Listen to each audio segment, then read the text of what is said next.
peeps, welcome back. We're talking The Real Housewives of Beverly Hills, season 14, episode 13. Hey, before we get into the video, please do me the honors of subscribing to my channel, hitting the notification bell so you can always be notified when I post new content, hitting the thumbs up because that does wonders for my channel, and share. Thanks. All right, you guys, I'm a little late with this video.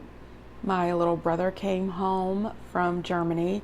He is currently living in Germany getting his second master's degree, and they're on break, so he's here for break, and I've been soaking up as much time with him as I possibly can. But I wanted to finally watch The Real Housewives of Beverly Hills and talk about it. But before we get into the show, let's talk about some housewife gossip, some housewife updates. Okay, so first off, let's start with something that I found out a couple of weeks ago, but I forgot. So over at The Real Housewives of Beverly Hills, former cast member Anne Marie, she is suing the American Society of Anesthesiologists for a post they made a while back when she was on the show. They put a post out explaining the difference between an anesthesiologist and a nurse estheticianist, which I hope I'm saying that right. In the post, they said, "The Real Housewives know a fake. Anesthesiologists are medical doctors with more than 12 years of higher education and up to 16,000 hours of clinical training. Title misappropriation has no place in healthcare. Hashtag Real Housewives of Beverly Hills." She says that she is officially suing them because they were defaming her. I personally think that she is still bitter over the fact that she was not asked back. I think she's bitter that the fans did not really jive with her. I think this is a waste of time. I think it's a waste of energy, and it's definitely a waste of her funds. I don't think she's going to win this discrimination lawsuit because they tagged The Real Housewives of Beverly Hills. They did not tag her. They did not mention her name not once in this post. So how are they defaming her personally? They did not call you out. They called out the situation that you created on the show. You thought that that was going to fly. You thought that people were going to enjoy you badgering a woman regarding her medical condition, and that did not work.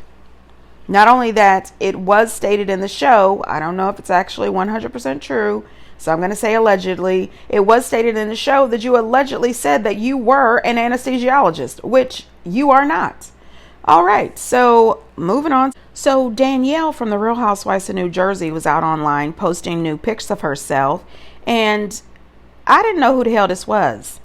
At first glance, I thought, oh my gosh, this is Melissa. Then I said, well, it's not Dolores. This is Danielle. What the hell is going on here? That does not look anything like Mrs. Bougie Kids Danielle to me. I don't know. Get down in the comments. What did you guys think about this? All right, so listen. Karen had her day in court. The judge brought down his ruling. But before he came up with his ruling, this is what she said. Ms. Huger, is there anything you'd like to say before the court imposes its sentence? Yes, Your Honor. All right, I'll be happy to hear from you. I prepared a statement. Didn't want to forget anything. Your Honor, I want to apologize for taking this case to trial. But I also want to thank you for allowing me to have the trial. I think it was the mirror I needed to take a hard look at myself and the direction I was headed in. I think my prior cases, I showed up to court, followed the advice of my lawyers, got the case resolved, and went my way. I like to think I took the cases seriously. But this certainly has been such a much different experience for me. An experience that demanded that I take a look at myself, truthfully. I think for many years I was putting a Band-Aid on some personal history that was leaving me very unhappy. It is possible that just like taking daily medication for high blood pressure and cholesterol, I just thought medication for depression and anxiety was something that came with the territory of getting older and having more responsibilities and more to worry about. And certainly there was a sense of entitlement that I should be allowed to keep on consuming alcohol, I have been successful. It's been 15 years since my last DUI. Why should I give up the social indulgence? Well, this case is why. Drinking responsibly, especially while taking medications, mean not drinking at all. I failed at that miserably. I understand how lucky I am that I hit a tree. Thank God I did not hit a pedestrian. In recovery, I was told of a young man named Kevin who hit a tree when he was 17 years old. Kevin was in a coma for 30 days. Kevin is now permanently brain damaged and his life will never be the same. I asked God, why not me?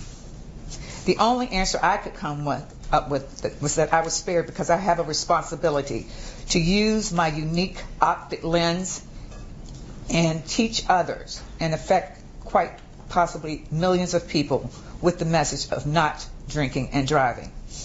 I understand better the brutal clarity of the fact that when you're behind a car driving, you're not just driving for yourself. It's my responsibility to make sure my community members make it to their destination safely as well. I want to thank the officers who came to my assistance that night and apologize for my attitude back on March 19th. They were truly professional and gracious toward me at a time when I was not. The body cameras definitely prove that they were right and I was wrong. I should have handled the situation differently. Your Honor, I have a lot on my plate now, but I understand this is all for a very good reason. I will not let you down. I will not let my community down. I will follow through on everything I am currently doing to maintain my sobriety and everything you ordered me to do. Now, I'm going to say this, and, Karen was one of my favorite housewives. Absolutely love Karen. I think that she is one who is always quick-witted. She always comes with the shade. She is funny to me. But drinking and driving is not funny in any way. And she didn't have just one drinking and driving incident. She had multiple. She still, in my opinion, it still didn't really seem as if she was saying, I am sorry, and that I do have a problem with alcohol. She wasn't really standing up and taking accountability for the situation and for the things that have happened. Her DUI situation is way different than the DUI situation that we had with Shannon or the DUI situation we had with Gina. Shannon came right out and took responsibility for it, and she started taking the steps to do better. Gina came right out and took accountability as well. Karen didn't. She did apologize for taking this to trial. We find out later that the prosecution had offered her a plea deal. The prosecution offered her a 6-month prison stay, and she decided to take this to trial. I would have taken that 6 months, seen if we could plan out the 6 months so that I could still film the show. And also, I would have figured a way to get into rehab, get into some AA meetings, take this shit seriously.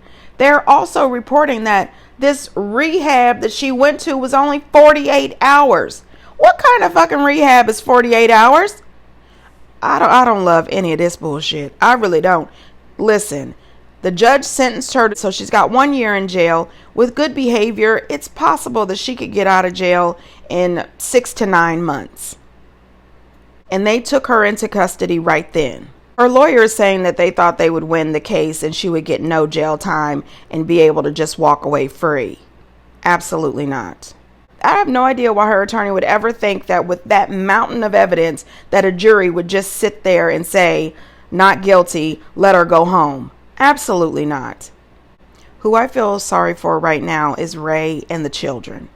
Karen knows better. She should have done better. The Real Housewives have announced that they are going to continue to film. They are not going to pause or hold filming for Karen the way they did for Teresa. They will be filming without her. The cameras will pick up and start rolling at the end of this month. When Karen was taken into custody, she did yell out to Ray, "I love you, Ray. God's got you. You'll be all right. God bless you." Ray is up in age, and I feel bad for him. He should definitely not have to go through all of this. When Giselle was asked, she said, "I'm shook.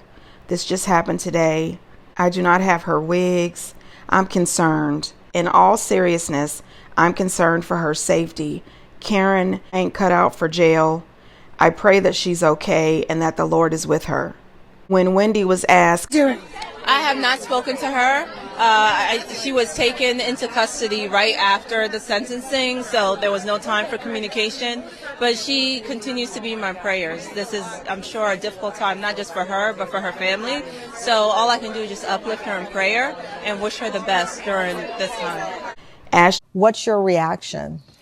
I really do encourage everyone to keep Karen in your prayers. I really care about her. And I learned this on the train coming here today, and I cried like a baby. So someone posted a tweet, and I chuckled a little bit.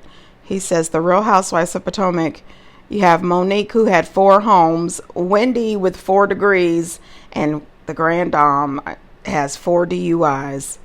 That was really sad. I don't know what the hell is going to happen over at the Real Housewife of Potomac, but I wish them the best of luck. This particular season was not the best, but the reunion has been really, really good. Very well received. Over at Salt Lake City, it is being reported that Mary and Angie are filming with Monica.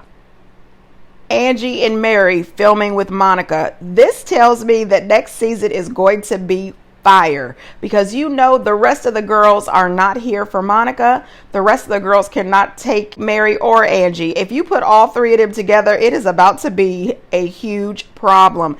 I think that it would be even more explosive if they actually became friends with Bronwyn. I would love to see it. I really would. I can't wait to find out what's happening with Monica, Angie, and Mary. This is going to be interesting. So Andy was filming the reunion a couple of days ago. They placed the seating chart. And listen, Kyle is right next to Andy yet again. Kyle has been sitting in the first chair every single season since this show started. And it's going to take a stick of dynamite to blow Kyle out of that first chair. I don't know why she gets the first chair every season, because 9 times out of 10, she does not deserve the first chair, especially not every freaking season. But she is. And according to Andy, it was a very, very long day. They filmed from the crack of dawn until 8:41 p.m. He was tired and ready to go home. But he says it was a 5-star reunion. I'll believe that when we see it. Let us be the judge. Anyway, let's get into this episode, and get down in the comments and tell me what you think of all of the previous things that I just spoke about. Also, I'm going to be all over the place when it comes to this Sutton and Dorit situation. And I also want to say that I know that some people are hard, fast Team Sutton. Other people are hard, fast Team Dorit. And I want you to know up front, I'm right in the middle. I think that Dorit is too damn much. I think that Sutton is too damn much. I think that both of them crossed the damn line. But I did, I was gagged a little bit, and I laughed, a little bit. But we can agree to disagree. Just be respectful in my comments. That's all I ask. All right, so let's get into this episode. So the episode starts out, and it is Jennifer Tilly. And let me just tell you, I love this woman. Okay? I love her for this show. I think she is perfect for the friend of. She is rich, and she is doing this show for the hell of it. She is not doing this show because she needs the money or she wants to be famous, because she already has the money and she was already famous. She also still works. And she's a professional poker player. She's got a life and plenty of things to do. So Friend of is perfect for her. And she is giving I am rich and I don't give a shit vibes. She is also giving fair and honest. I really like her.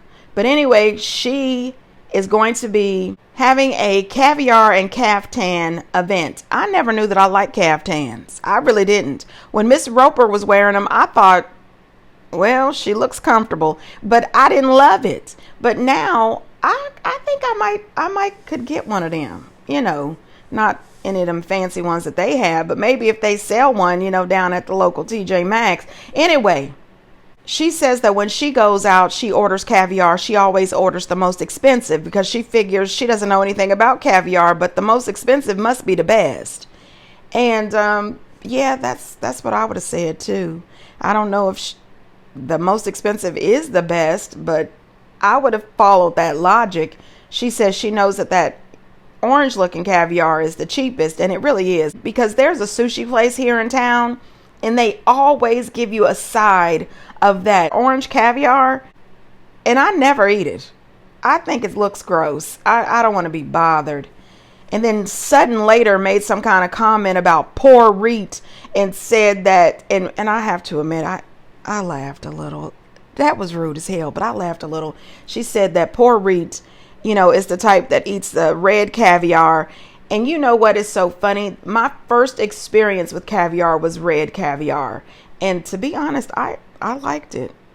I don't know. I'm not rich. What the hell?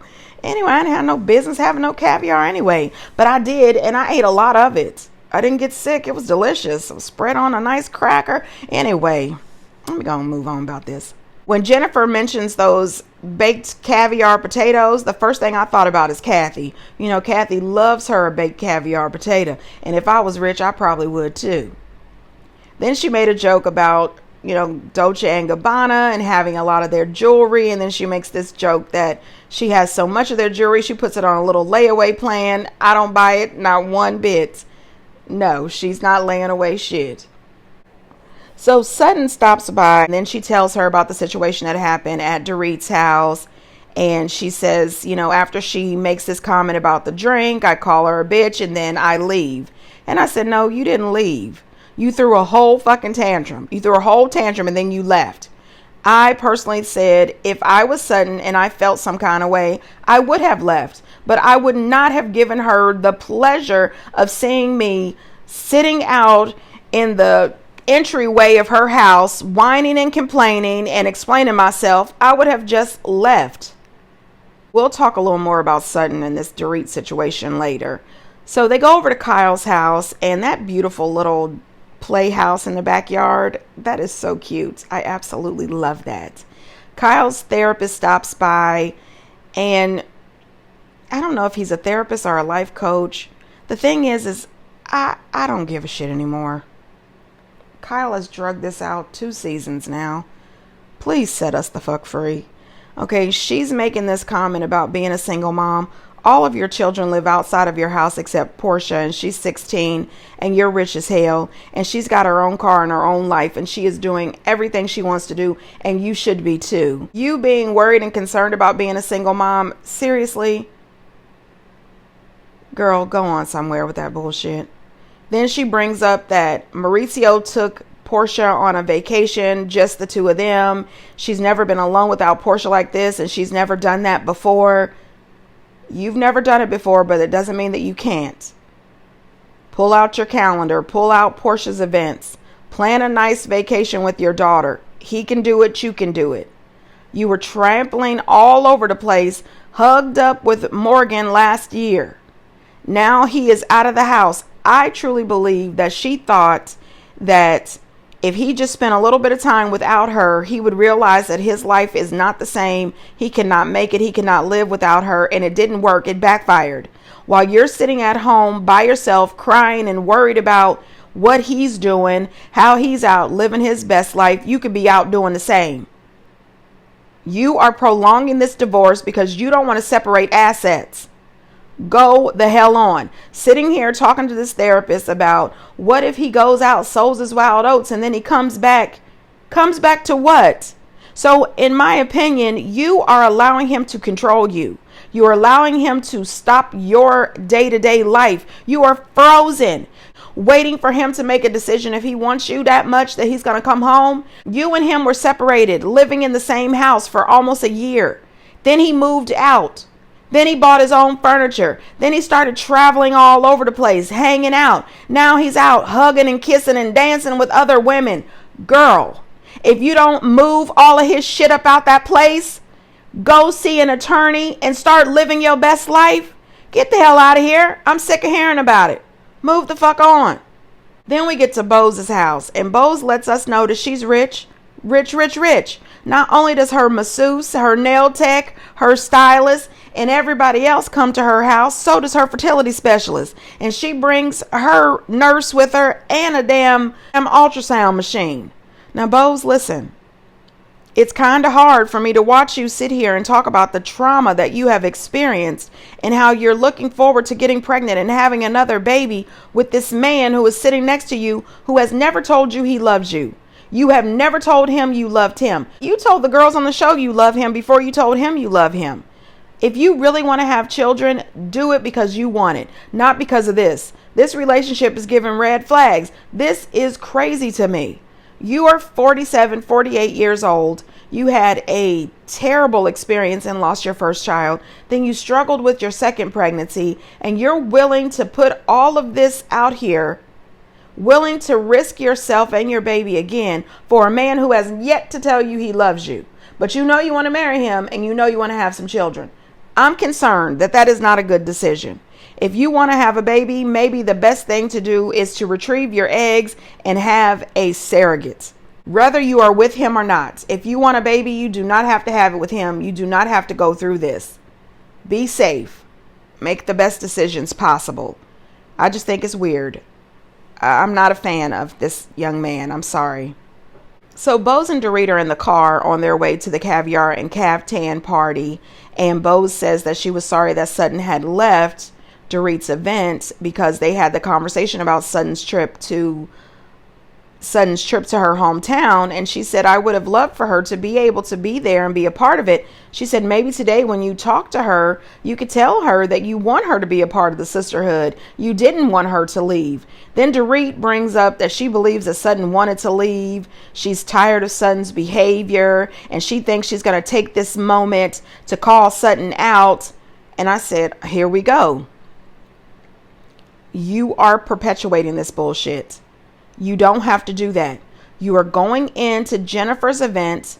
She's having this event at a very fancy, posh place. It's a Caviar establishment. She's put a lot of thought, a lot of time, a lot of preparation, and a lot of money into this event. You can come to this event. You can sit down. You can speak to everybody and leave Sutton alone at this moment. If you want to talk to Sutton or call her out somewhere else later. Call her on the phone and see if you and her can meet up and talk, but not Jennifer's event. Don't do this.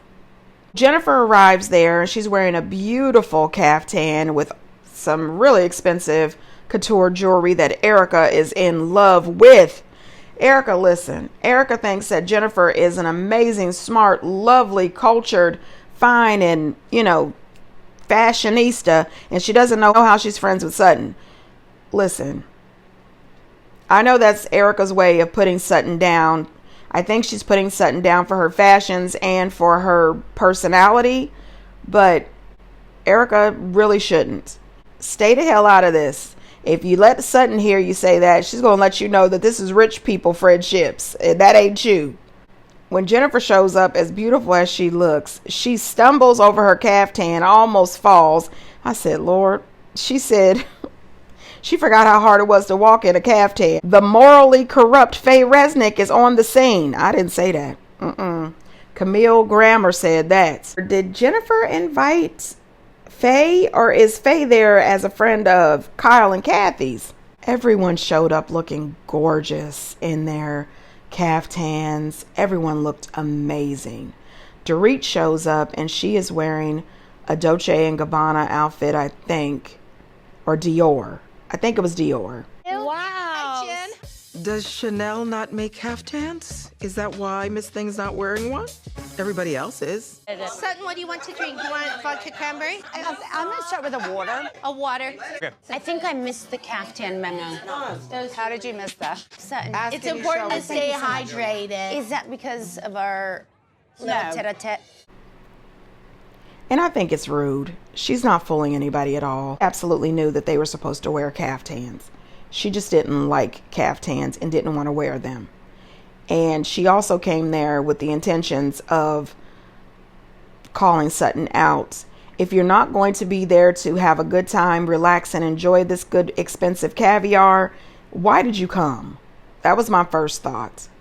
All right, so first of all, Dorit started this.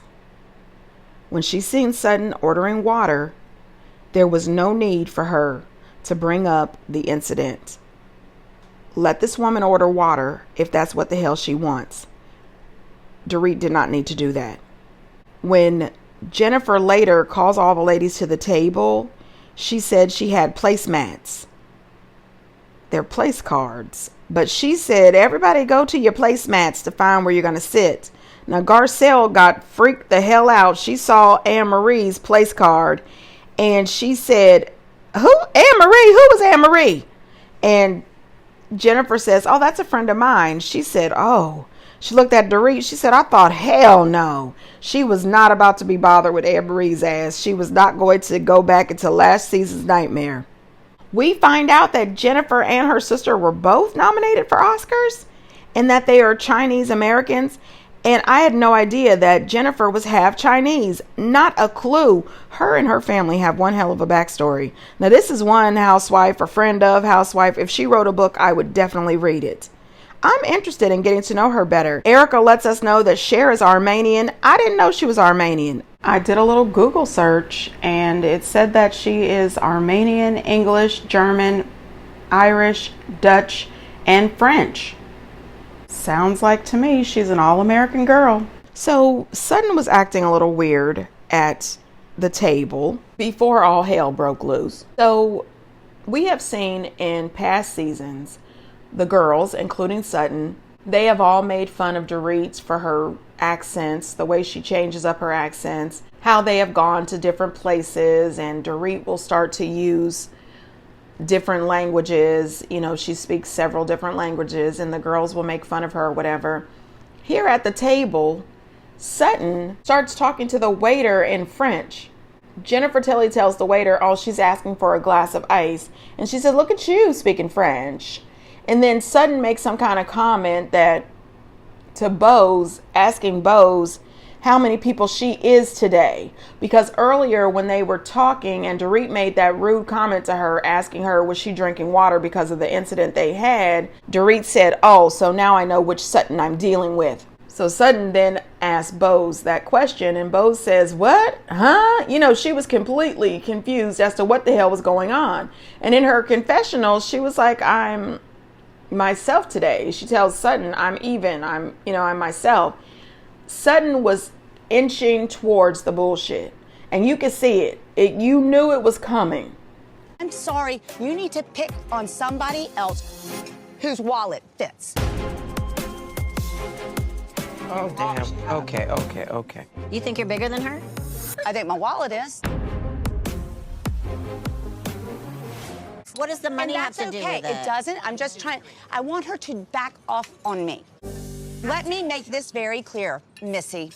Wow, what's with the Missy? So off the top, I did not like how Dorit was trying to act as if she didn't remember what Sutton was talking about. What jab? What are you talking about? You know good and damn well that all season, last season, you and Kyle kept trying to insinuate and coming right out to say that Sutton was an alcoholic. You know exactly what she was talking about.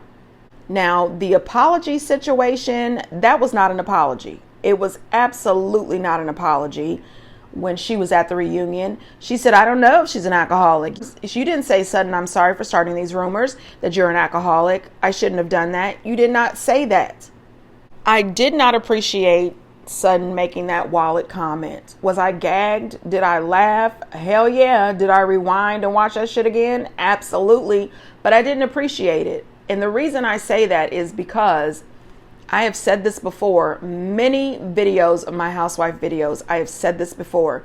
You and your money does not make you better than anybody else. I don't think that anybody who has more money than someone else is better than another person. They are not. In this current political climate that we are in right now, we see how billionaires think that they're better than all of us. I don't think that. I don't like it. I don't think that was the right time, the right place, or the right group to say that in. That table was full of women from different financial tax brackets. First of all, Sutton, are you better than Garcelle because you have more money than Garcelle? You know, Erica making that comment, are you bigger than her? And her saying, my wallet is. First of all, I appreciate Erica for saying that. But if this was 4 years ago, would Erica say that, or would Erica be the one saying it? You know what I mean? I don't know. I also sit there and I say, well, Jennifer Tilly has more money than Sutton. Kathy has more money than Sutton. Kyle has more money than Sutton. Are they better than you, Sutton? I didn't like it. And Kyle was very vocal about it on the after show. Get your money, Sutton. That's not exactly bragging rights. I mean, are we going to sit there and say we're basing all of our value on who we are as a person by how much money's in our bank account? Because then also Sutton can sit down too. Listen, Kyle ate. I'm sorry, she ate on that.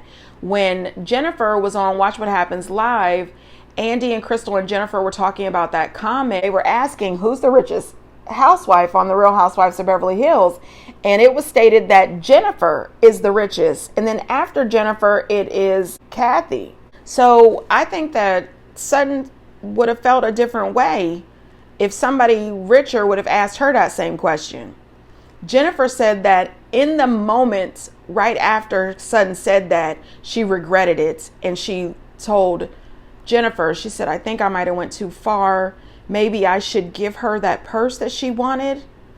And after that, she said she must have changed her mind, because in her confessionals and in the after show, she doubled down on those comments that she said about Dorit.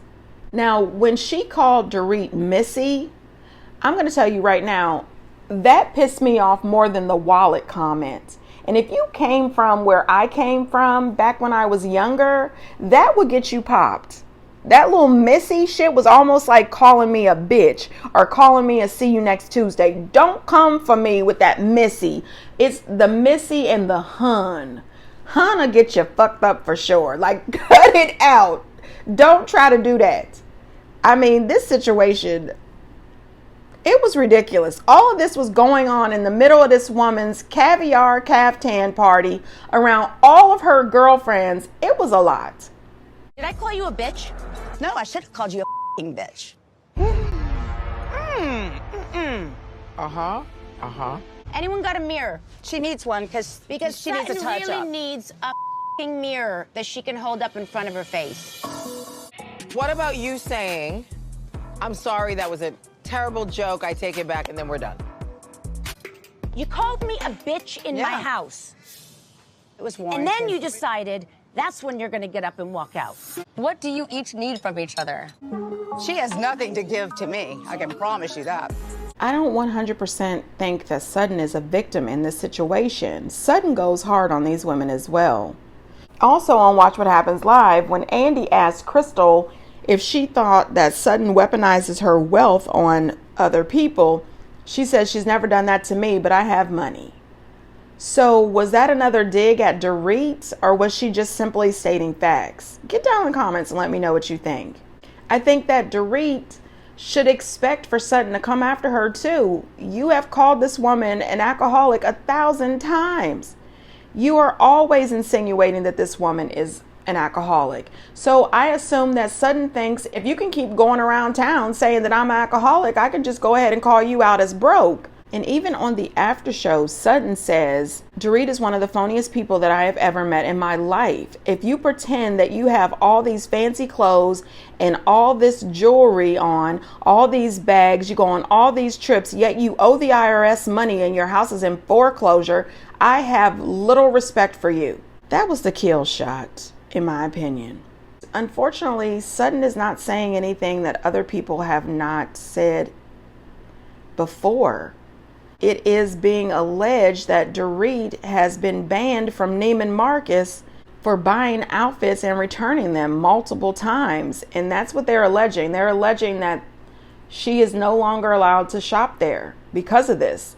I mean, we've seen it in housewife franchises. We've seen it in this franchise where housewives have really gone into massive debt trying to keep up with the rest of the rich housewives. And it's really sad. I also wonder, did anybody notice that Garcelle put her nose all the way in this business, asking Dorit to just go ahead and apologize to Sutton? I said, wait a second, wasn't it just last episode when you were calling Bose Dorit's spokesperson? Here you are again, sticking your damn nose into the situation, calling for Dorit to apologize to Sutton. You're being a spokesperson. Also, did anybody notice Garcelle's face when Sutton made that comment about her wallet being bigger than Dorit? It looked as if she felt some kind of way. Recently, Garcelle made a post that said, all skin folks aren't kin folks. Does anybody know who she was talking about? Because I am hoping she is not talking about Bose. Did anybody notice at the table when Sutton made that comment, none of the ladies looked as if they felt comfortable? Like everyone looked uncomfortable by that comment. Like I said, you guys, I'm going to be all over the place. I also thought that while Sutton was in the middle of lighting Dorit completely to hell up, I think that Kyle enjoyed that. She was trying to act like she was devastated by it, but I don't think she was. Don't go there, don't go there. If I go as low as she does, Kyle, I will eviscerate her. I just need a break from her. She's too cuckoo. She's too all over the place. When she balances her meds, she can come see me. She gets very offended by that. Well, she gets offended by just about everything. In that car ride on the way there, Dorit was talking to Bose, planning on calling Sutton out. And in my opinion, Sutton just beat you to it. That's all. Dorit was not ready. At some point, Dorit tells Kyle that she doesn't feel like going as low as Sutton, but if she did, she would eviscerate her. And I thought, well, why didn't you just eviscerate her right then? Was it the embarrassment and the shock that just took the words from you? Because right then would be the time to lay into her ass, because she doesn't seem to have any problems laying into yours. Or is it that you need to go home, prepare yourself, think about it, figure out what you want to say, and then eviscerate Sutton the next time you see each other? I have no idea what the hell is going on here. But throughout the whole time, when she said, I should have called you a fucking bitch or something like that, and you hear Bose like mumbling, you know she's saying, oh no she didn't. And then Garcelle is like, that is definitely Garcelle saying she did. Dorit also says that Sutton is a nut, or she's crazy or something, and when she gets her medication leveled or something like that, she can talk to her. So again, you are saying that she's medicated, the alcoholic issue, and all of the other things that you have said about her. Both of you are dead ass wrong. And if Sutton chooses to call you out, she's giving you what you asked for, because you have not had, in these last 5 seasons, you have not had a problem in calling Sutton out, not once. So now she's not taking the shit from you anymore. As they showed in the clip, at first she was a little mouse and she said, let the mouse go.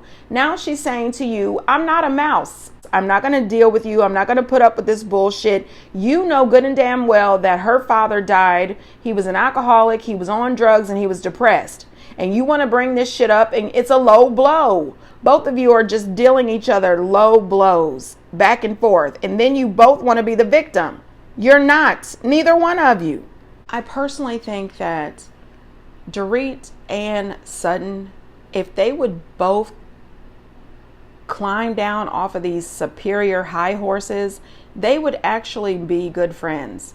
And at the same time, I think the same thing regarding Sutton and Erica. The three of them could be hilarious together. They could have great times together if they would all just let shit go. Dorit needs to sit back and think about all the negative shit that she has ever said and done to Sutton. Sutton needs to sit back and think about all the negative shit that she has done and said to Dorit and Erica. And Erica definitely needs to sit down and have a come to Jesus moment. Okay, this season, Erica has been saying all the right things in the confessionals. She has really tried to do a whole bout about face, but she needs to realize, girl, you have been worse than majority of the housewives on here. They are all being ridiculous. None of them are victims, not near one of them. And I need Bose to take a step back. I love this friendship with her and Dorit, and I am praying that later down the line, Bose and Dorit's friendship doesn't blow up when the old Dorit shows up. But Bose should take a step back, spend more time with some of the other housewives, and see if you can develop more friendships with the girls. Maybe you can step back and see the whole picture and not just Dorit's side of everything. And the whole thing with Mauricio, again, I don't care. And Kyle seems to not give a damn either. When Erica calls her, she's making up excuses for him. Sutton's idea, I think I kind of go with it. Sutton was on a roll this episode. That's why she should have been in first chair. Anyway, Sutton says Mauricio set this up. She said she's been to that airport many a times. There is no paparazzi there. She has been there before when Jennifer Anderson was there, and there was no paparazzi there. She thinks that after Kyle was all over the place with pictures of her and Morgan and the music video and all that other stuff, she believes that Mauricio set the paparazzi up to take pictures and put it out there to hurt Kyle. She says that she thinks this is the way that they are getting information out to the public, is by setting up these different paparazzi events. I'm Team Sutton here because Kyle was definitely trying to defend Mauricio tooth and nail to Erica, and it makes no sense. Anyway, you guys, get down in the comments and let me know what you think. And until next time, bye.